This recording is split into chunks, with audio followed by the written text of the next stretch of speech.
আজ অনেক দিন পর ইলিশ মাছ ভাজা হচ্ছে। এটা হালকা করে একটু মশলা দিব। এই যে কড়াইতেই ভাজছি একটু, তাহলে ডুবো তেলে ভাজা যায় সুন্দর করে, অল্প একটু ভাজলেই হয়ে যায়।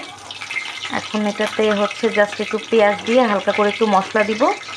এই জিনিসটা কায়নাতে খুব পছন্দ, খেতে পছন্দ করে। একদম শুকনো তো খাওয়া যায় না।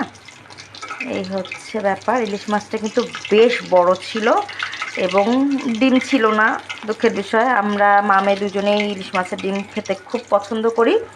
তো যাই হোক, এটাতে ডিম না থাকলেও মাছের সাইজটা কিন্তু বিশাল বড়। এই যে, হ্যাঁ, দেখে তো বুঝতেই পারছেন। আজকে মজা করে আমরা লাঞ্চ করব।